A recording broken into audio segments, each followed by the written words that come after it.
আসসালামু আলাইকুম। মহিম পেজে আপনাদেরকে স্বাগত। যারা আমাদের নতুন মাঝে উপস্থিত হয়েছি, যে ভিডিওটার উদ্দেশ্য হচ্ছে আজকের আমরা নতুন একটা মিনি পাওয়ার টিলার নিয়ে আপনাদের মাঝে হাজির হয়েছি। এই পাওয়ার টিলারটা দিয়ে আপনি ছোটোখাটো যে কোনো সামান্য পরিমাণে জমি আপনি চাষ করতে পারবেন। এই সামনে আসতেছে আমাদের নতুন মনে করেন যে রাঙা শাক, সাদা শাক, ফুলকপি, ওলকপি লাগানোর জন্য আমাদের ছোট ছোট ভিটে চাষ করতে হবে।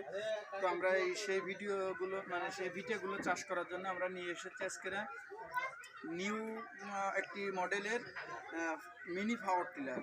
তো আজকে আমরা পাওয়ার টিলারটাই গিয়ার অয়েল ঢালতেছি। তো আপনারা দেখেন এই যে গিয়ার অয়েল, এই গিয়ার অয়েলটা গিয়ারের ভিতরে দেব।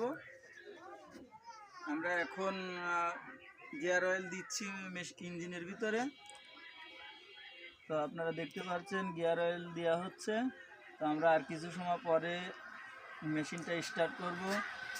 আসলে মেশিনটার বয়স হচ্ছে 1 বছর। তো এই 1 বছরের ভিতরে আমরা আগে ভিডিও দিতে পারি নাই। তো আজকের মেশিনটা একটু কাজ করা হলো। তো চিন্তা করলাম যে একটা ভিডিও করি, যে দর্শকের মাঝে দেখায় দিই যে এমন ধরনের ছোট ছোট মেশিন যদি আপনারা কিনতে পারেন, তাহলে ছোট ছোট ভিটে জমি চাষ করতে পারবেন। যার কারণে আপনার মনে করেন অনেক সাশ্রয় হবে, অনেকটা পরিশ্রম থেকে আপনি মুক্তি পাবেন। যে আপনার কোদাল দিয়ে কোপানো লাগবে না, পরিশ্রম করা লাগবে না। তো আমরা এখন গিয়ার অয়েল আমাদের ঢালা হয়ে গেল। আমরা কিছু সময় পরে ইঞ্জিনটা স্টার্ট করব। আপনারা আমাদের সাথে থাকুন। এখন আমি এই ইঞ্জিনের যে প্লাগ আছে, এই প্লাগটা লাগাবো। প্লাগটা লাগানোর পরে তারপরে ইঞ্জিনটা স্টার্ট করব।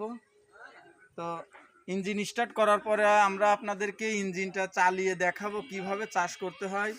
পরবর্তী ভিডিওটা পেতে মহিম পেজে আপনারা ফলো দিয়ে রাখুন এবং আমাদের সঙ্গে থাকুন। ধন্যবাদ সবাইকে।